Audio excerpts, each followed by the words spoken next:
My name is Koje Youngson. Glad you could join us. Now, the National Peace Council says it will shortly initiate an intervention plan to resolve the disagreement between management of Wesley Girls High School and parents of a Muslim student who was allegedly prevented from fasting. The Ghana Education Service has, since news of the incident broke, directed the school to allow any student who wishes to fast for any religious reasons to do so, provided the parents take responsibility for any possible health complications. The Methodist Church of Ghana, an institution with strong ties to the school, has reacted to the GES statement, saying the school cannot accede to this directive. There's more in this News Desk report. So I myself today and the mother, we came together, and then we sat down with the administrator, and then he subsequently took us to the head. We sat down and then we started the discussion. So in fact, I said that I want to take her home and then change school for her so that she can get a school where she can do the fasting. But later on, when we finished and the head asked her whether she's ready to go out of this school and go to another school, she said no.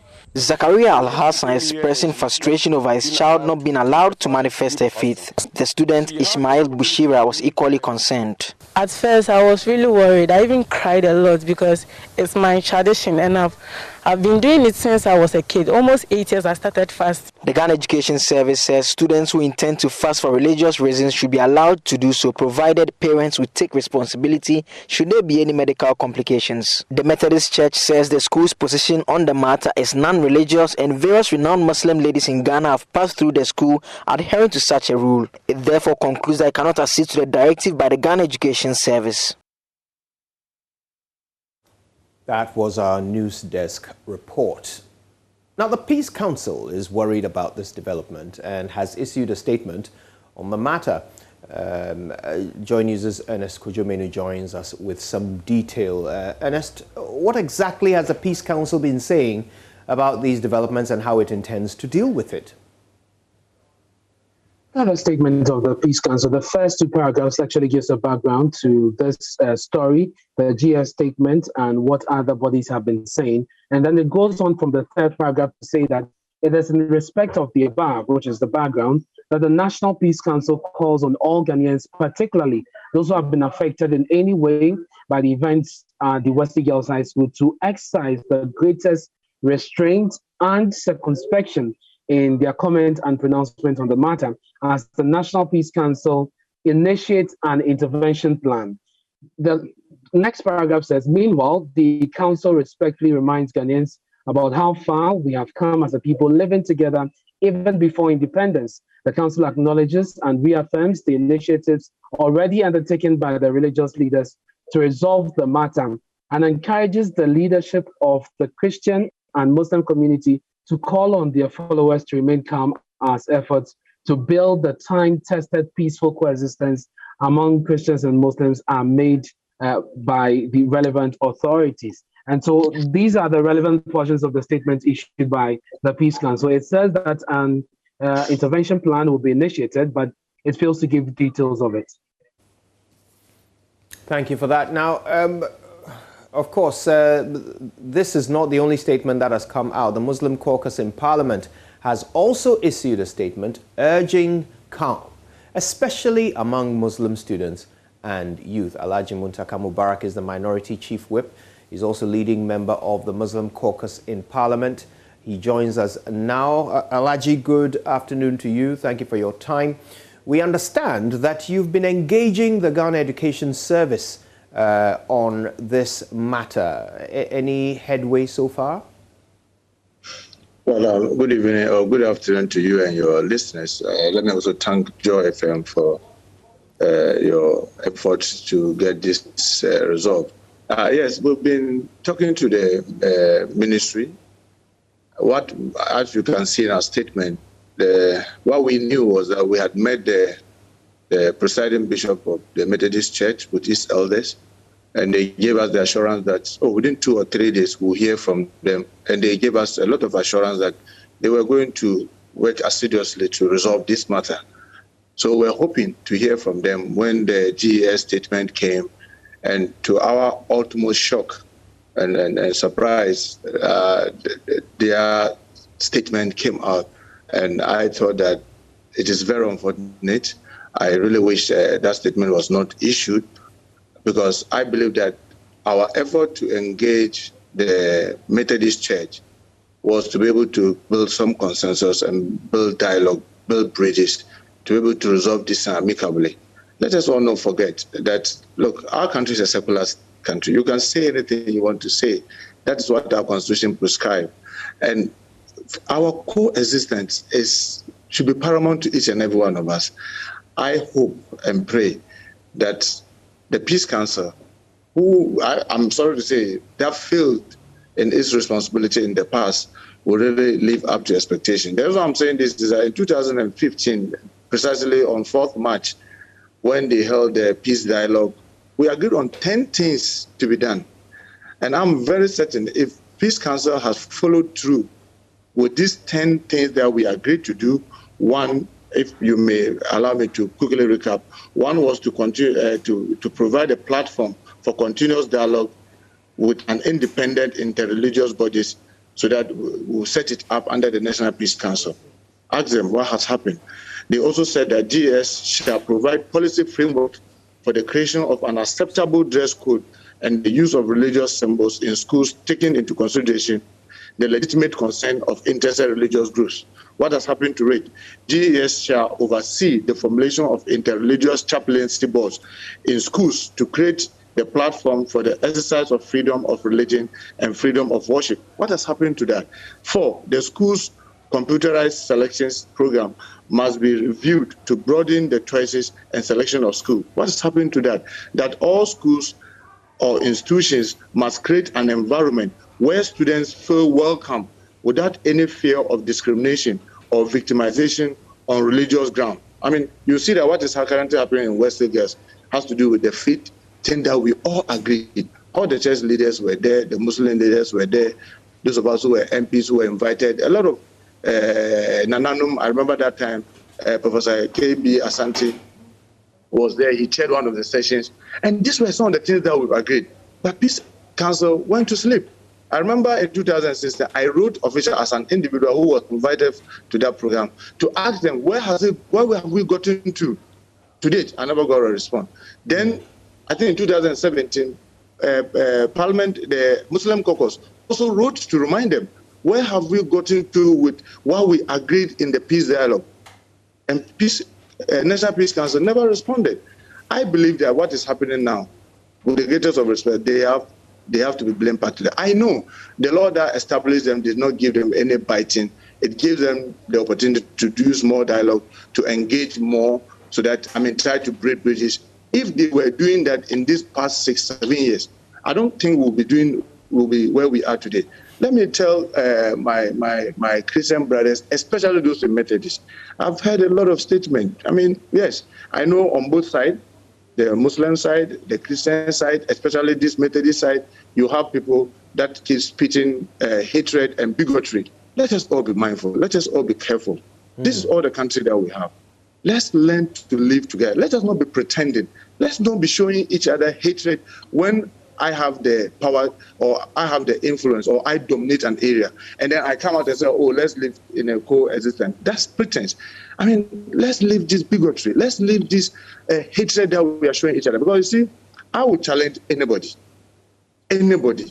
that if there's any school that is Muslim dominated, as the TIMA schools, the Ghana Muslim schools, Ghana Muslim mission schools, or any secondary school that is government assisted, which is controlled by the Muslims, where a single Christian is forced to perform ablution and go into the mosque, I'll be very happy for anybody to show me. Or there's, in Ramadan, they are forced to fast. Please, just show me one, because we've made a lot of effort. We went around, we were telling them, yes, when you squeeze orange, you get orange juice. When you squeeze apple, you get apple juice. You cannot squeeze orange and get banana juice. No matter the hatred that you see being shown elsewhere, please continue to show love. Continue to, and let me also admit, there are a lot of Christian schools, I stand out for them. In some, I know they've even given places where the Muslims on those campuses or on those compounds were able to build mosques to be able to worship. That is excellent. I know a lot of the Muslim Christian schools that provide special meal for the Muslims during this month of Ramadan. That is what we are calling for. Go to Tia Ahmadiyya Secondary School, all their secondary schools, not one in exception. And I'll tell you, you will see what we are talking about. You see the Muslims in their hijab, you see the Christians not wearing hijab, you see the school assisting with the school bus to convey the Christians to nearby churches on Sundays and Saturdays. This is all we are saying. Teach our children how to live in the general community. Don't teach them this flexing. What Wesley Girls is currently doing, it's very unfortunate. And I want to plead with the presiding bishop of the Methodist Church. Please, you are men of God. Remember, you people have been teaching us the Christ doctrine. One of the Christ doctrine principle, love thy neighbor as thyself. Christ did not say, love thy Christian neighbor as thyself. No. And the Muslims who are spitting hatred, let's do this, let's do that. I want to plead with them. Remember what the Holy Prophet of Islam said, that look, none of you will be a believer. He didn't say, he said, you will never be a believer. You will never be a believer until you wish for yourself what you wish for others, your neighbors. He didn't say your Muslim neighbors. Let's continue to live in peace and harmony. Let us know each time come out with this fight, insulting each other. People will say we are majority. Look, you are majority only in some areas. Because when you come to Ababu, where I'm born, the Muslims are in the majority. So in Ababu, so no Christians should be able to live there. No church should be able to be established there. Ask all the churches, SDA churches in Ababu, I visit them regularly. I have Pentecostal church in Ababu, I visit them regularly. There are so many churches. Where I'm born, I can bet you it is 90% Muslims. Yet we live with our neighbors. I mean, where the house that I was born, my father's house, my two neighbors is dominated by Christians, and it's beautiful. When it is Eid al-Fitr, Eid al-Adha, we feast with them. When it is Christmas, they feast with us. We grew learning to live with each other. The school I attended, Tamale Secondary School, I don't know today. When we were there, my brother, on Fridays, we'll close early. Lunch is normally at 1:30. On Fridays, lunch is at 2:30 to enable the Muslims to go and have their Friday prayers. On Sunday, breakfast in Tamasco, then, I don't know now, was 8:15. On Sundays, we go for breakfast at 9:30 to enable the Christians to go to church. I mean, by the time you left school, you have gotten to imbibe in you that, oh, others that are different from you. That's how we're taught. In Tamasco, you start with a Muslim prayer, you close with a Christian prayer. In TIMAS, it's the same. Why can't just our brothers in Methodist and any other church appreciate this? Let's not be pretending. We are one people. We are one people, for heaven's sake. We are all Ghanaians. And these schools that we are talking about, it is funded and run with the taxpayers' money, all of us money. If you go and establish a private school, that is purely Methodist. And I come there, you can do whatever you want to do. But look, if we begin doing this, my fear is that, look, we also have people who are spitting hatred and bigotry. My brother, currently, there are about 40 secondary schools in this country, secondary and senior high schools that are Muslim-based. Go and see, 70% of the teachers there are Christians. Now, those who are spitting hatred and bigotry, let's get them out. Let's move all the Christians out. If they come there, they must go to the mosques. Where are we taking our country to? I want to plead with the Methodist Church. We came to meet you in a very quiet environment. We respected each other. We spoke nicely to each other. We gave each other assurances. What has changed? Why this sudden hype tension? The PTA that they are talking, please, PTA, you don't run the school for government. It's GS that runs the school. Ministry of Education runs the school. If Ministry of Education and, for that matter, Ghana Education Service will give a directive and we think that we should flout it, well, we are setting a bad precedent. Because, my brother, do you know what? In terms of religious difficulties, I'm a Muslim.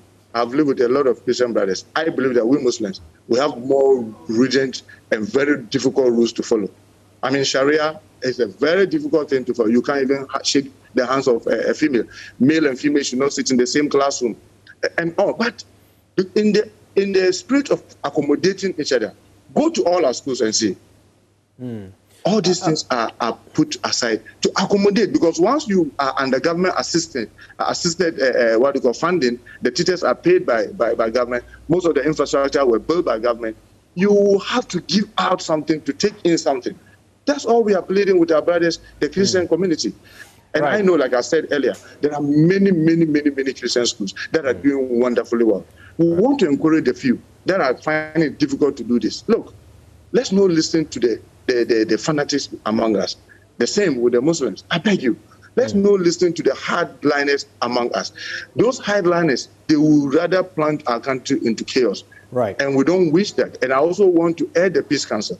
Please, Peace Council, be up and doing. Don't just go sleep. When there are issues, you come up, and then after that, you go to sleep. Go back to 2015, where we agree. That thing you know, for those who are still members of the Peace Council, it wasn't something that all of us were happy with, but we all said that we could manage with this. Can we get those things implemented? If those things were implemented very well, I don't think we'll be talking today. So I want to urge, especially the Muslim communities, because they are the affected persons. Please, let's continue to exercise restraint. Whilst we use the Office of the National Chief Imam, the Ministry of Education, the Ghana Education Service, the presiding bishop of the Methodist Church, we beg you, let's talk. Right. There's nothing that cannot be resolved by talking. Okay. This insult and cross-purpose statement will not help us. Let us see each other as each other's keeper. I mean, what essence does it have if you get education and you say that I shouldn't get education, or I should get the education only your way? I should put all my values away and only imbibe yours. Then in my community, I also say that, well, your people that come to my community, they should also put away everything and do it only my way. We will be getting a segregated country. I don't think any of us wish for that. So I want to plead that all of us should allow tempers to cool. Let's keep our heads calm. Let's allow talking to go on, and let's try to build bridges. That is the only thing that can help us. Let's tolerate each other. You cannot say you are inclusive. Yeah, I'll ask you to stay with us. Stay with us because I want to bring in another guest. This is the Executive Director of Africa Education Watch, Mr. Kofi Asare. Mr. Asare, thank you for your time. This is obviously a matter that has once again captured the national attention. But I'm wondering, Wesley girls and the Methodist Church insist that this is a long-standing rule in the school. From your perspective, why do you think this year, of all years, it has become a national issue when Ramadan happens every year? I think you may have to unmute your microphone for us so that we can hear you. Yeah, thanks, Kujo, and afternoon to your cherished audience. This issue has been there for about 150 years. The rule is a very old one, we are told. Predates Ghana.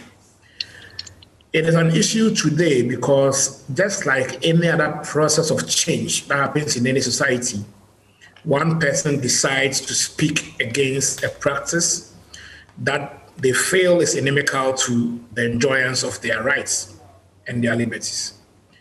So it is not as if it is a new case. No, it's not a new case, but one person has raised the issue. And that is why society must see this opportunity, to see this as an opportunity to do some reflection and self-introspection and external review of the regulations that we have governing our schools. We need to begin asking ourselves, if 150 years ago, a rule that prevented students from fasting is still relevant today or not. If that rule is meant to instill discipline, and that same fasting is actually meant to promote spiritual discipline, then is this rule relevant in 2021? So that is where I think the issue must be placed. Not necessarily within the religious rights issue, no. Because from the angle of the school, this rule was not planted because of religious issues or the aim of restricting or constricting the enjoyance of any person's religious beliefs, but rather as a rule that seeks to, one, instill discipline, and two, if you like, ensure that students maintain a minimum nutrition and health and safety required to participate actively in the process of teaching and learning. If that is the case, and the Muslims are saying that, well, the fasting in itself is actually one of their strategies for spiritual development and discipline, spiritual discipline, then we are talking about the same thing, if discipline is our objective. So let's begin to look at the rules to the extent that they may not be relevant in 2021. Not only the fasting rules, but there are several other pockets of rules in 700 senior high schools that were developed in various periods of our history, with most of them developed before Ghana was actually, before independence, which we will need to take a second look at and review to let them reflect the requirements of modernity and diversity. And a typical example is the issue of the corporal punishment, which GES outlawed through policy 2 years ago. We saw resistance from groups that felt that the only way to discipline a child in school was to cane the child or to inflict harm, to inflict pain on the child's physical person. We've been doing the positive disciplinary policy implementation for 3 years. And we are not hearing of any truancy or any sudden truancy emerging in the schools. It tells us that no matter what, every rule is subject to changes as society itself changes. Right. Now, Mr. Asare, let me ask you this. The Methodist Church decided to issue a statement. Now, in their own statement, they suggest that the school is upholding this rule not on grounds of religion. That's what the Methodist Church says, that it's not on grounds of religion that the school is implementing this rule. It's simply against the practice of fasting, regardless of your religion. The activity is what the school prohibits. So if that's the case, if there's nothing to do with religion here, is it appropriate for the Methodist Church to be responding to the GES directive? Where does the Methodist Church come in? In your experience of school administration, is there really a point to this intervention by the Methodist Church? I guess the matter would have been better dealt with if the letter came from the board of the school. But unfortunately, the letter came from the church. There's a difference between the church and the board of the school. The school is a Methodist school, which means that it was built with it was started with Methodist funds. But the board of the school is the agency that has responsibility for its management. And so one would have expected that the board of the school would have issued this release. Unfortunately, it came from the church. That is why the impression is being created that the letter was occasioned by, religious intolerance, which is unfortunate. Again, this letter should have actually emanated from the board of the school, because in the GES's release, it's indicated quite clearly that there were discussions between the minister, the GES Director General, and members of the school's board, not the church. So it was a bit, surprising seeing such a response from the church instead of the school's board, and that is why I understand. That is why I understand the concerns being raised by those who are of the impression or the view that there is some religious, religious discrimination at the back of all this. Right. I want to bring Alhaji Muntaka back into the conversation. And again, around this issue of it not being a religious directive. Wesley Girls says that they've had this in place for many years and it's nothing to do with religion. If indeed they are to be believed, then are we not rather escalating the matter and turning it into what it is not when we get institutions like the Muslim caucus in Parliament, responding to this? When we get people, who represent the Muslim religion taking the matter on? If the school insists that it's not a religious matter, should it not rather be dealt with on the administrative level? Do you feel that it is helpful when the Muslim community, jumps in that capacity? Will it not distort the issue?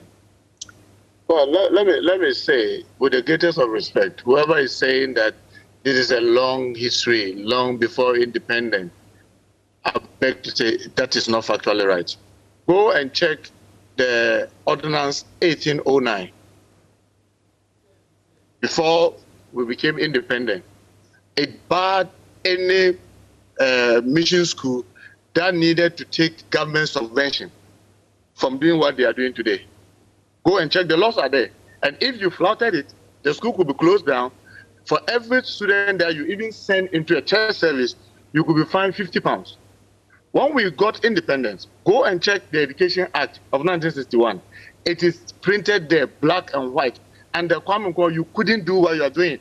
Until 1998, during President Kufuor's time, when in November, after an incident in St. Augustine or so, when a child lost his life because he was being chased and he didn't want to go for church service, he was being chased and then he fell and died. Then it was hurriedly brought into Parliament.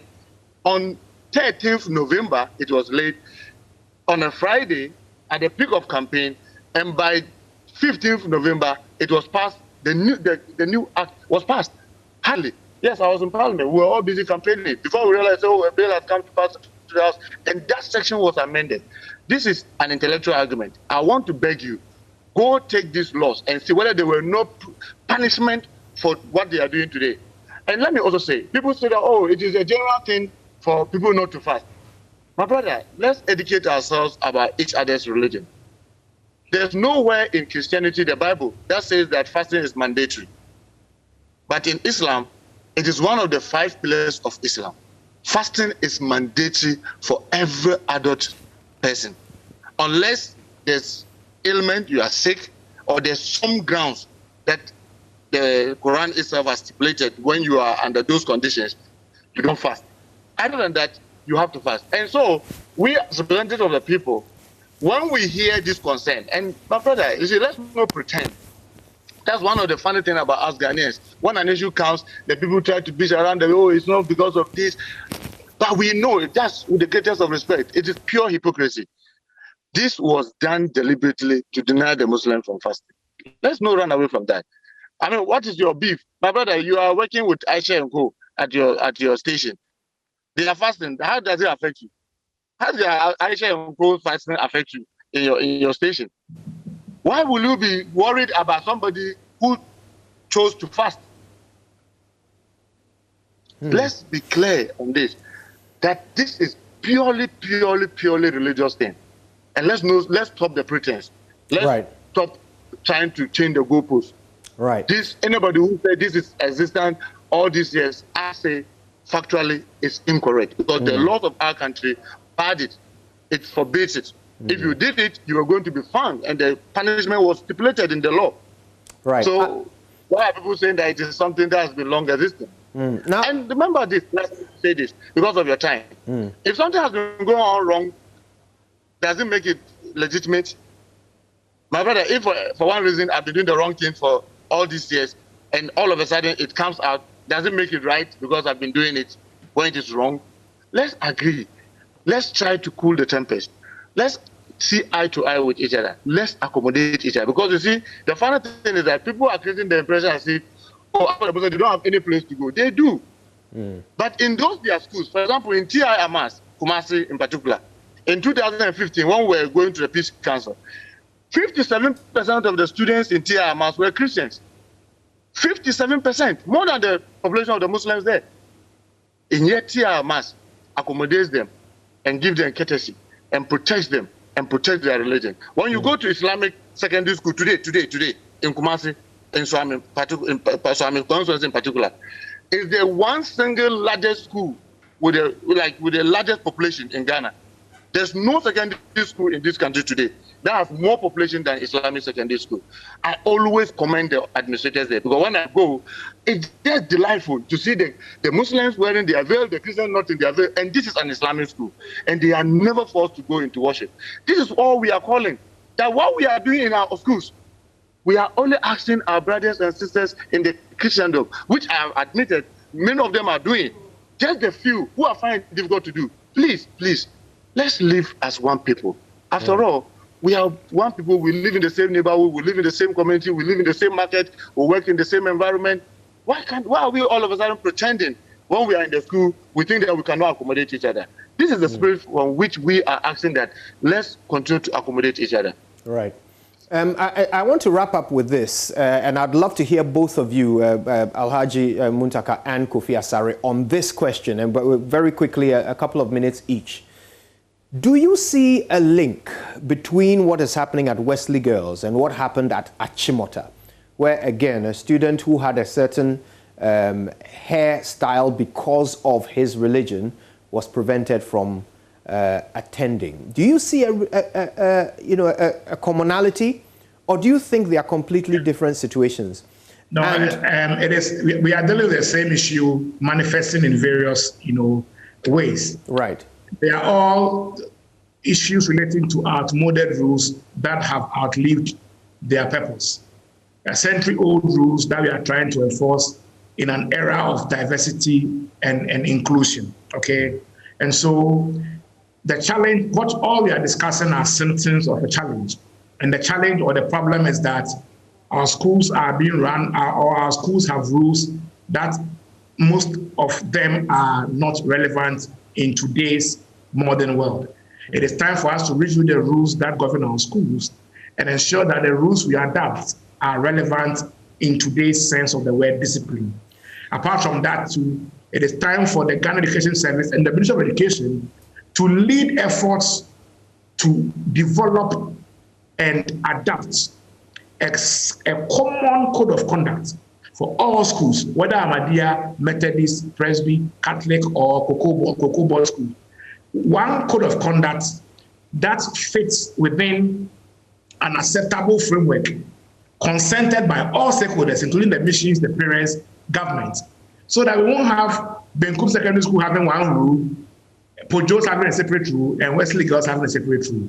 That is the way forward in respect of it. Other than that, these are, if you like, they are symptoms of challenges that we need to resolve in our educational system. Right. Alhaji Muntaka, I mean, if indeed there is some causality between the two, if there's some relationship between the two, then in addition to the Peace Council, do you feel that the Ghana Education Service also bears some responsibility? The Achimota issue happened not so long ago. They didn't take advantage of that to fix the problem, and now we have Wesley Girls. Well, I agree with you. GES needs to be up and doing. You see, when you want to leave all this to we, the political actors, I'm sorry to say, it will be very difficult to get this thing resolved, because, I mean, this is being around a vote, and then people are afraid of people voting. But you see, when you have rules, try and implement it. Because, I mean, when I heard about that democracy, I just bowed my head in shame. It's so shameful that we, even in the first century, you think that how bushy my hair is or how down my hair is can influence discipline and how academic work goes on school. Where is that coming from? Do you see those countries where people are able to create things? How it is? It is very sad that GES will have to be up and doing. They have rules. They bring out the policies. They must enforce it. Those of us, whether they're Muslim schools or Christian schools or the other general government schools, who believe that in their case they do not want to conform to GES.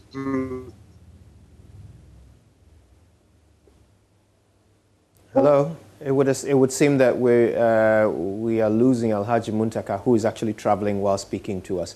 But I want to say a big thank you to both of our guests, Asare and, of course, Alhaji Muntaka, for contributing to that all-important conversation. You're watching us on the Joy News channel. This is The Pulse. Still to come, police to replace military personnel on large-scale mining concessions throughout the country.